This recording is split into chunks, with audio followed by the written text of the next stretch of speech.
교회 그러면 헬라어에서 교회를 뜻하는 단어가 에클레시아라고 하는 단어를 사용합니다.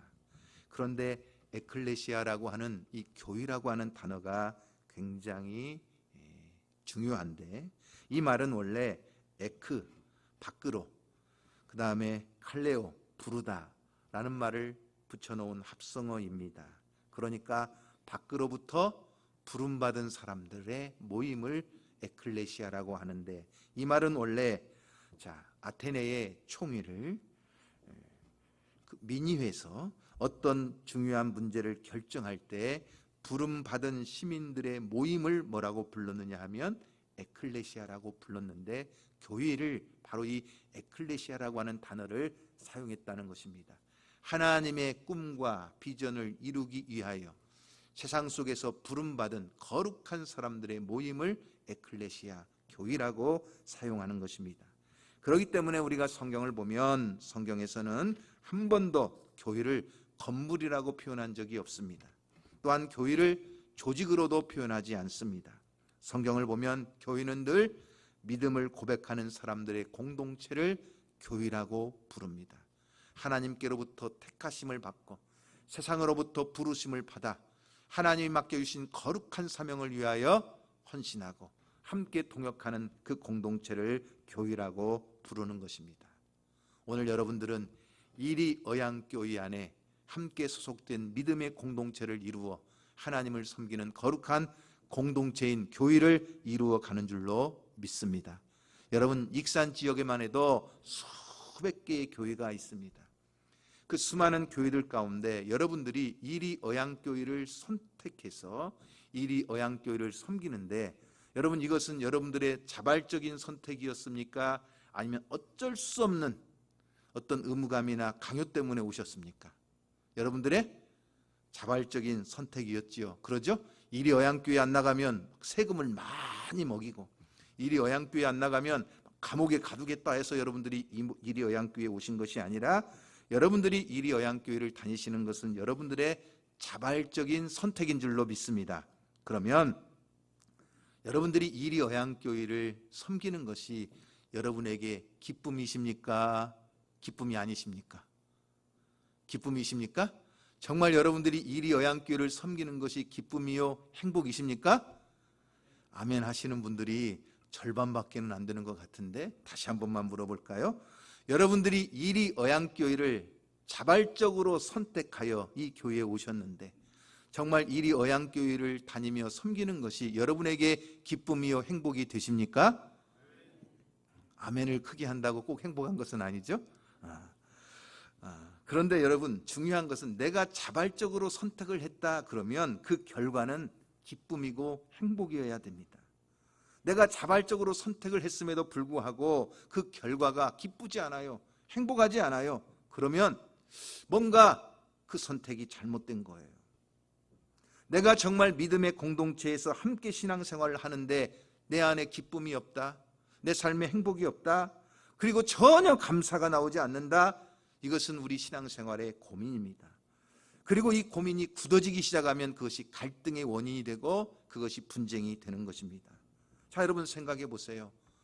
내가 정말 익산 지역만 해도 수백 개의 교회들 가운데 내가 이리어양교회를 자발적으로 선택하고 이 믿음의 공동체에서 한 가족이 되었는데 왜 내 마음에는 기쁨이 없을까? 왜 신앙생활을 하는데 행복하지 않을까?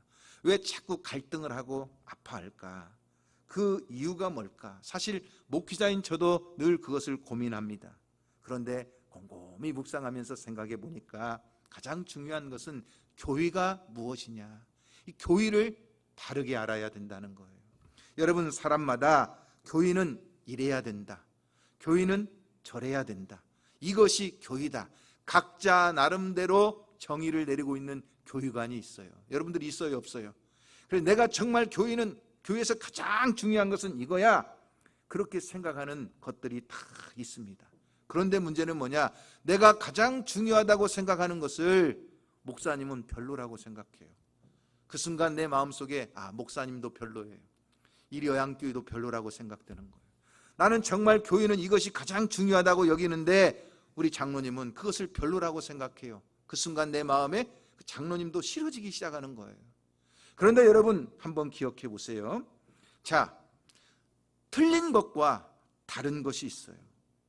틀린 것은 뭐죠? 말 그대로 정말 틀린 거예요. 이단을 이야기할 때 우리가 이단은 틀렸다고 말해요. 왜? 성경에서 벗어났고 예수 그리스도를 진정 구주로 고백하지 않고 하나님의 그 섭리에서 벗어났기 때문에 이단은 틀렸다 이렇게 이야기하는 거예요. 그러나 익산에 있는 수많은 교회들 가운데에서도 자, 우리는 대한예수교 장로교회예요. 그런데 장로교만 있는 것이 아니에요. 어떤 교회는 침례교도 있고 어떤 교회는 성결교도 있고 어떤 교회는 순복음교회도 있어요. 그런데 장로교와 다르다고 해서 다른 성결교나 침례교나 감리교를 우리가 틀렸다 이렇게 말하지 않아요. 뭐라고 말하는 거죠? 다르다 이렇게 이야기하는 거예요. 똑같은 예수 그리스도를 섬기고 똑같은 믿음을 고백하지만 다만 그 교회를 운영하는 시스템이나 성경을 해석하는 부분에서 다른 부분이 있기 때문에 서로 장로교, 감리교, 성결교 이렇게 부를 뿐이지 그들을 틀렸다고 말하는 것이 아니라 다르다 이렇게 말하는 거예요. 그러니까 성경적으로 말하면 틀린 것은 뭐냐? 죄와 가까워지는 거예요. 죄와 짝하는 거예요. 죄와 벗삼아 살아가는 것은 틀린 거예요. 그렇기 때문에 우리가 순교의 각오를 하고 절대로 용납해서도 안 되고 허락해서도 안 되는 거예요. 죄가 우리의 인생 가운데 찾아오면 그 개인도 그 가정도 그 교회도 분열하고 망가질 수밖에 없는 거예요. 어그러진 하나님의 형상으로 말미암아 파괴된 인생을 살아갈 수밖에 없기 때문에 틀린 것은 단호하게 거절하고 교회에 용납할 수가 없는 거예요. 그러나 다른 것은 어떻게 해야 돼요? 서로 수용하고 서로 용납하고 서로 포용하면서 섬기는 것이 바람직한 자세예요. 그렇기 때문에 여러분 우리의 얼굴 생김새가 다르듯이 익산에 있는 교회들도 다 똑같지가 않아요. 다 달라요. 그런데 우리가 교회에 대해서 생각할 때 중요한 것이 있어요. 첫 번째는 뭐냐? 교회를 세우신 분이 누구신가 하는 것을 기억해야 돼요. 교회, 이 교회를 누가 세웠어요? 자, 여러분 마태복음 16장 16절 말씀부터 18절까지의 말씀을 한번 찾아서 보실까요? 자, 이렇게 나옵니다. 마태복음 16장 16절 말씀부터 보겠습니다. 자, 다 같이 읽어봅니다. 시몬 베드로가 대답하여 이르되 주는 그리스도시요 살아계신 하나님의 아들이시니이다. 이 말은 예수님의 질문에 대한 베드로의 답변이었어요. 예수님께서 어느 날 제자들에게 한 가지 질문을 던졌어요. 사람들이 나를 누구라고 하느냐 하는 질문이었어요. 그러자 제자들이 계속 이야기합니다. 예, 어떤 사람은 예수님을 세례 요한이라고도 부르고 어떤 사람은 엘리야라고도 부르고 어떤 사람들은 선지자 중에 하나라고도 부릅니다. 그래, 사람들이 나를 그렇게 부르는구나. 그런데 예수님이 정말 기대하는 것은 사람들이 어떻게 예수님에 대하여 부르느냐가 중요한 것이 아니라 제자들이었어요. 그래서 제자들에게 다시 질문을 하시는 거예요. 그러면 너희들은 나를 누구라고 하느냐? 이 질문에 베드로가 대답을 하는 거예요. 예, 주님은 그리스도십니다. 그리고 하나님의 아들이십니다. 이렇게 대답을 해요.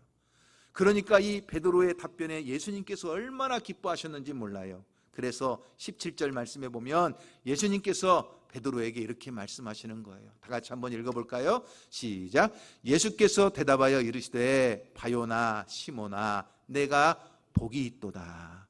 이를 내게 알게 한 이는 혈육이 아니요 하늘에 계신 내 아버지시니라. 얼마나 예수님이 이 베드로의 대답을 기뻐하셨는지 몰라요. 이것은 정말 혈육으로 깨달은 것이 아니라 하나님께서 성령을 통해 깨닫게 하시고 그 입술을 통해 고백하게 하셨으니 베드로가 정말 복이 있다는 거예요. 그리고 그 다음에 18절 말씀에 가서 보시면 예수님께서 그 신앙 고백을 했던 베드로에게 이렇게 말씀을 하시는 거예요. 18절을 다 같이 읽어봅니다. 시작. 또 내가 내게 이르노니 너는 베드로라 그랬어요. 너는 베드로라. 예수님께서 시몬의 이름을 베드로, 페트라, 반석이라고 하는 베드로라고 하는 이름을 바꾸어 주셨어요. 우리식으로 쉽게 얘기하면 마당쇠를 돌쇠로 바꿔주신 거예요. 이제부터 너의 이름은 시몬이 아니라 뭐라고요? 베드로다, 반석이다. 이렇게 베드로라고 이름을 바꿔주시면서 그 다음에 이렇게 말해요.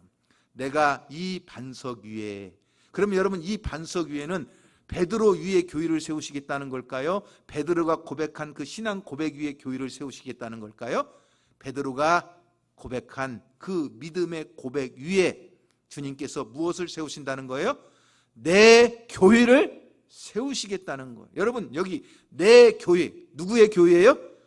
주님의 교회예요. 그리고 이 교회는 지금 과거형입니까? 현재형입니까? 미래형입니까? 내 교회를 세우리니, 이 말은 이미 교회가 세워져 있는 것도 아니고 지금 교회를 세우는 것도 아니고 장차 주님께서 교회를 세우실 것이라는 거예요. 그래서 우리가 성경을 보면 교회라고 하는 단어가 맨 처음에 등장하는 곳이 어디냐? 바로 여기 마태복음 16장 18절 말씀이에요. 물론 구약 성경에도 교회와 비슷한 성전이나 성막이나 성소나 이러한 공동체가 있지만 진정한 주님이 세우시는 교회라고 하는 단어가 처음 등장하는 곳은 바로 마태복음 16장 18절 말씀이에요. 그리고 주님이 말씀하신 그 교회, 주님이 세우실 그 교회가 이 땅 위에 실제로 존재하는 것은 사도행전 2장에 나와요. 오순절 성령 강림 이후에 그 성령 충만한 받은 성도들이 그 믿음의 고백 위에서 공동체를 이루는데 그것이 바로 교회의 모습으로 드러나는 것입니다. 자, 그러면 여러분, 교회를 세우신 분이 누구시라고요? 예수님이세요. 이 교회는 누구의 교회예요? 예수님의 교회. 그래서 내 교회를 세우시겠다고 말씀하신 거예요. 사도 바울의 표현을 빌리면 교회의 머리는 예수님이세요. 그리고 교회는 예수 그리스도의 몸이 된다고 말씀하셨어요. 그러므로 몸된 교회의 공동체는 머리 대신 예수님의 명령을 소중히 여기고 철저히 순종할 때 그 교회는 건강한 교회요, 아름다운 교회가 되는 거예요. 머리 대신 예수님의 명령에 불순종하고 그 예수님의 가장 중요한 명령을 소홀히 한다면 그 교회는 건강한 교회라고 말할 수가 없는 거예요. 스티븐 호킹이라고 하는 박사님이 계셨죠. 2018년도에 세상을 떠났지만 천체 물리학자로서 블랙홀에 관련된 우주론과 양자 중력 연구에 기여하면서 뉴턴과 아인슈타인 그 계보를 잇는 물리학자로서 유명을 떨쳤습니다. 그런데 그분의 특징은 뭐냐? 누게릭병이라고 하는 병에 21살에 누게릭병에 걸리면서 전동 휠체어에 타고 그래서 근육 수축이 오면서 온몸에 마비가 되었기 때문에 일상적인 거동을 할 수가 없었고 대화를 할 때에도 소통을 하기 위해서는 기구를 의존해서 그렇게 소통을 해야만 했습니다. 이분이 처음 결혼을 하고 난 다음에 이혼을 하게 되고 자기를 간병하던 간호사하고 두 번째 재혼을 합니다. 그런데 가만히 보니까 이분이 몸에 멍든 흉터가 있고 어떤 칼에 찔린 것 같은 상처가 있고 온몸이 그런 상처투성이요 멍든 투성이에요. 그래서 많은 언론에서 계속 그 스티븐 호킹을 주목하면서 그 재혼한 그 간호사 여자에게 계속 고소를 합니다. 폭력을 하고 보이지 않는 곳에서 폭행을 한다는 것이었습니다. 언론에서 계속 떠들었어요. 정확하게 밝혀지지 않고 세상을 떠났지만 중요한 것은 뭐예요? 그렇게 똑똑하고 천재 물리학자였지만 그럼에도 불구하고 누게릭병에 걸려서 그 머리의 명령이 온몸에 제대로 정상적으로 전달을 되지 않고 몸의 근육이 수축이 오면서 일상적으로 움직일 수 없다 보니까 때로는 보이지 않는 곳에서 불편을 겪을 뿐만 아니라 그런 학대를 겪는 거예요. 여러분 마찬가지 아닙니까? 오늘날도 교회가 교회의 머리 되신 예수님의 명령에 순종하지 못하고 교회가 자기 마음대로 자기 하고 싶은 대로 그렇게 한다면 교회는 진정한 교회가 되지 못하는 것입니다. 우리 이리여양교회는 교회의 머리 되신 예수 그리스도의 명령을 소중히 여기고 그 명령에 철저히 순종하는 아름다운 교회가 되기를 주님의 이름으로 축복합니다. 그렇다면 두 번째, 교회가 해야 될 가장 중요한 일은 무엇인가 하는 것입니다. 예수님께서 교회를 세우시고 이 교회를 통해서 가장 중요하게 해야 될 사명을 예수님께서 무엇이라고 말씀하셨느냐 하는 것입니다. 오늘 우리가 읽은 마태복음 28장 19절 20절 말씀이에요. 여러분 가장 중요한 것은 누구의 명령이에요? 예수님의 명령이에요. 내가 생각하는 교회가 아니에요.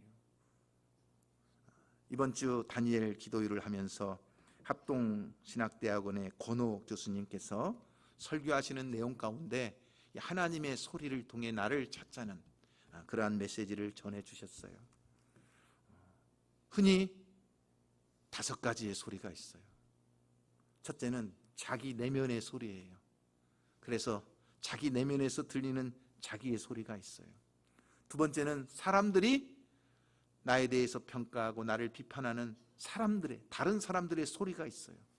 세 번째는 무슨 소리가 있어요? 세상의 소리가 있어요. 그리고 네 번째는 어떤 소리가 있어요? 마귀의 소리가 있어요.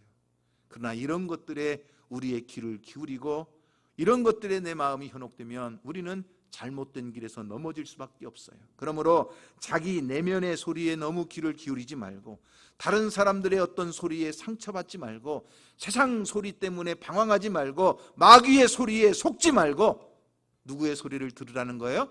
하나님의 소리. 너는 내 사랑하는 아들이다.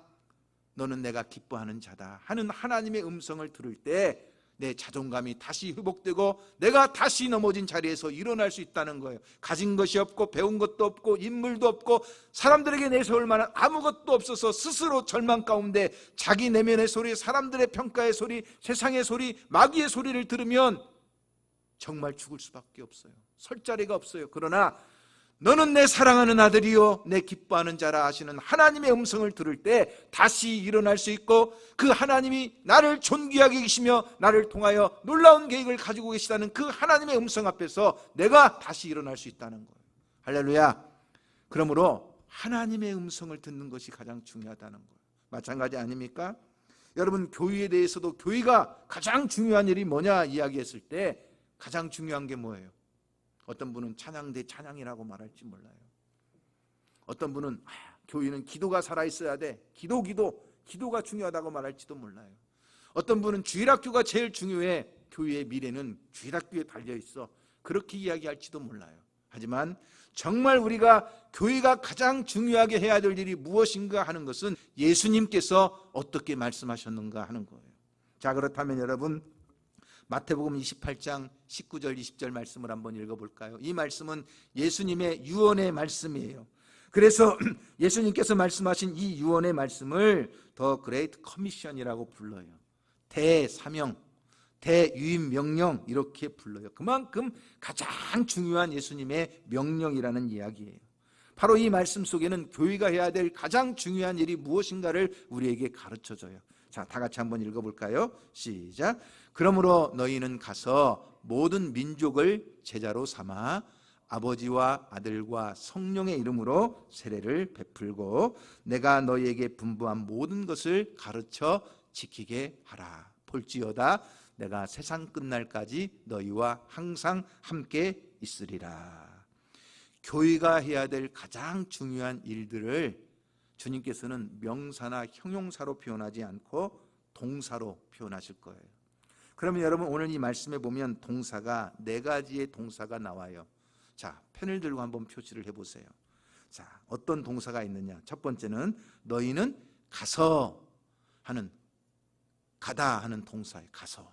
두 번째 동사는 뭐예요? 제자로 삼아. 이것이 두 번째 동사예요. 세 번째 동사는 뭐예요? 세례를 베풀고. 이게 세 번째 동사예요. 네 번째는 뭘까요? 가르쳐 지키게 하라. 이게 네 번째 동사예요. 자, 가서 제자를 삼고 세례를 베풀고 가르쳐 지키게 하라. 이 4가지 동사예요. 그런데 여러분 한 문장에 들어있는 이 4개의 동사가 있는데 하나는 본동사라고 부르고 나머지 3개는 보조동사라고 불러요. 그러니까 본동사란 말은 하나가 가장 주된 것이고 나머지 3개는 그 본동사를 위해서 해야 될 수단과 방법을 이야기하는 거예요. 우리가 헬라어 성경을 보면 자, 제자를 삼으라 하는 이 동사는 명령형으로 나와요. 나머지 동사, 자, 가다, 가서 세례를 베풀고 가르쳐 지키게 하라 하는 이 동사는 분사형으로 나와요. 그러니까 뭐냐? 본동사는 뭐예요? 제자를 삼아. 이것이 본동사예요. 그리고 가서 세례를 베풀고 가르쳐 지키게 하고, 이것은 보조동사. 다시 말하면 제자를 삼기 위해서 가는 거예요. 제자를 삼기 위해서 세례를 베푸는 거예요. 제자를 삼기 위해서 가르쳐서 지키게 하는 거예요. 다시 말하면 제자 삼는 목적을 이루기 위한 방법으로 머물러 있지 말고 가라는 거예요. 그리고 성령으로, 아버지와 아들과 성령의 이름으로 세례를 베풀라는 거예요. 그리고 그것으로 끝나지 말고 말씀을 가르쳐서 지키는 데까지, 그래서 참된 제자로 삼으라는 거예요. 자, 그러니까 교회가 해야 될 가장 중요한 일은 여러분 뭐예요? 제자를 삼는 거예요.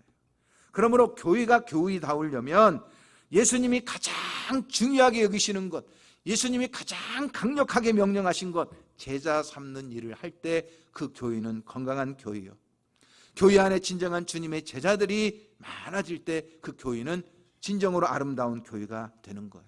만약에 교회가 모여서 주님의 제자를 만드는 것에는 관심이 없고 그저 우리끼리만 재밌고 즐겁게 친목도 하고 식사도 하고 그래서 놀러도 다니고 그런다면 여러분, 그것은 교회라는 명칭을 써서는 안 돼요. 이리어양 교회가 아니라 그냥 이리어양 친목회, 이리어양 개모임, 아마 이렇게 불러야 될 거예요. 우리가 이리어양 교회라고 말할 때 그 교회라는 명칭 안에는 우리가 예수님의 대사명, 유임명령인 제자 삼는 것을 목적으로 하고 그 일을 위해서 열심히 달려나갈 때 그 교회가 정말 주님이 기뻐하시는 교회가 되는 거예요. 그렇다면 여러분, 이제 마지막 한 가지 질문이에요. 여러분은 예수 그리스도의 제자이십니까? 자, 자기에게 한번 대답해 보세요. 나는 정말 예수님의 제자인가? 사실 제자라는 말을 가장 많이 사용하는 곳은 어디죠? 학교입니다. 선생님으로부터 가르침을 받는 사람을 제자라고 합니다. 혹은 어떤 기술이나 기능을 배우는 사람을 말할 때도 제자라고 호칭을 합니다. 그래서 보통 제자라고 할 때에는 선생님에게 배우는 학생을 제자라고 부릅니다. 이런 의미에서 볼 때 오늘 우리도 예수님의 제자라고 말한다면 주님의 말씀을 배우는 사람들이에요. 여러분, 나는 아무개 선생님의 제자입니다, 그렇게 말하는데 그 선생님한테 배운 적도 없어요. 그 선생님을 만난 적도 없어요. 그 선생님으로부터 어떤 영향을 받은 적도 없어요. 그런데 나는 그 선생님의 제자입니다 말한다면 그 사람은 거짓말쟁이에요. 제자가 아니에요. 제자라는 말은 내가 그 선생님으로부터 배우고 그 선생님으로부터 지도를 받고 그 선생님이 어떤 영향력 하에서 내 삶이 변화되었을 때 진정한 제자라고 말할 수 있는 거예요. 그러므로 여러분, 오늘 우리가 예수님의 제자가 된다는 것은 예수님의 말씀을 배우고 예수님의 말씀을 듣고 예수님의 말씀을 지키려고 하는 영적 갈망이 있을 때 진정으로 예수님의 제자가 되는 거예요. 그저 습관적으로 교회에 다니는 것이 아니라 정말 예배를 통해서도 하나님의 은혜를 사모하면서 말씀을 통해 하나님께서 나에게 어떤 은혜를 주실까를 사모하는 그 영적 갈망을 가지고 정말 내 인생을 어떻게 살아가는 것이 가장 아름답게 살아가는 것일까, 내가 어떤 중요한 선택의 결정을 할 때마다 어떻게 결정하는 것이 정말 하나님을 기쁘시게 하는 것일까, 그래서 하나님 앞에 무릎을 꿇고 말씀을 통해서 하나님의 진리를 깨닫고 정말 하나님이 기뻐하시도록 그 말씀 안에서 길을 찾는 사람들이 진정한 주님의 제자인 줄로 믿습니다. 또 하나, 제자가 되기 위해서는요, 그저 배우는 것만 가지고는 제자라고 말할 수가 없어요.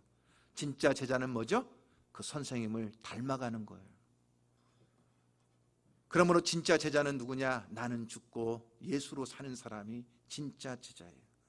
여러분, 진짜 세상에서도 제자들을 보면요, 선생님하고 어느 순간 똑 닮아져요. 그렇잖아요?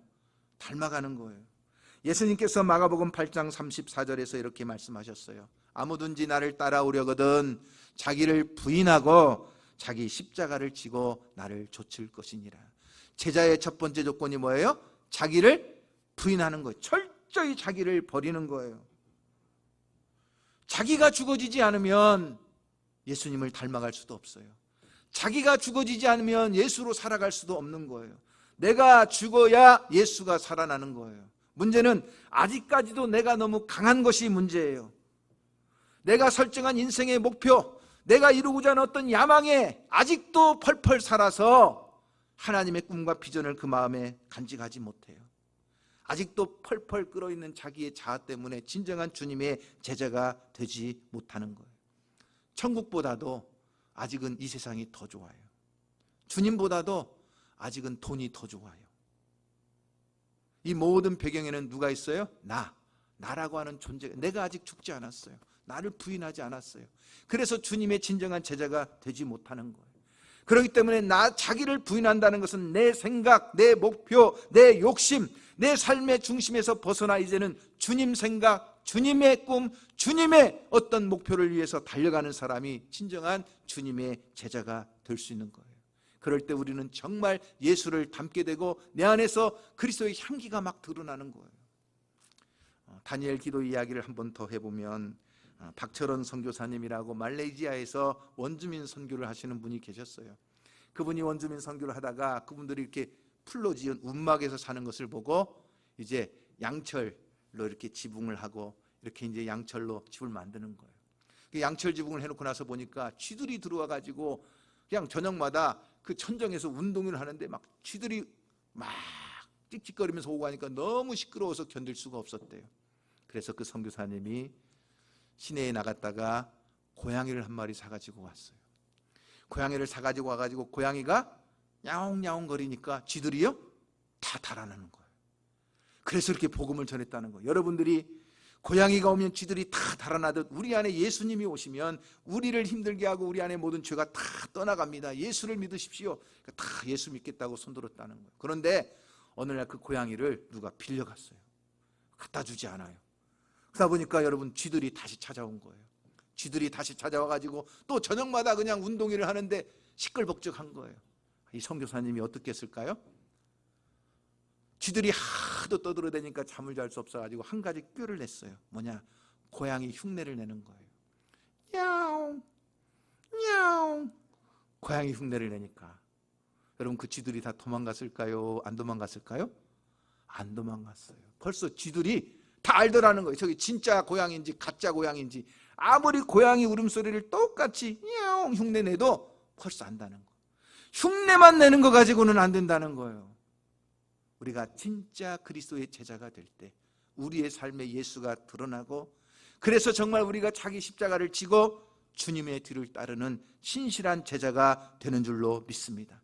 자기를 부인한 자만이 십자가를 질 수가 있습니다. 내 가정의 십자가, 내 교회의 십자가, 이 세상의 십자가를 짊어지고 기도하면서 그 주님의 지상명령을 위하여 헌신할 수 있는 주님의 제자가 되는 줄로 믿습니다. 여러분, 오늘 우리 안에 정말 예수로 죽고, 나로 죽고 예수만 사는 신실한 그리스도의 제자가 되기를 주님의 이름으로 축원합니다. 나는 쇠하고 예수는 흥하는 그러한 삶이 나를 통해 나타나기를 주님의 이름으로 축원합니다. 왜냐? 주님이 가시는 길은 고난의 길이요 죽음의 길입니다. 그러나 주님은 모든 것을 승리하시고 하늘 보좌 우편에 앉아 영광의 길을 걸어가신 것처럼 오늘 우리도 예수 그리스도 안에서 그 주님의 뒤를 따르는 신실한 제자로 믿음 안에서 승리하고 하나님 앞에 영광을 올려드리는 우리 이리여양교회 모든 성도가 되기를 주님의 이름으로 축복합니다.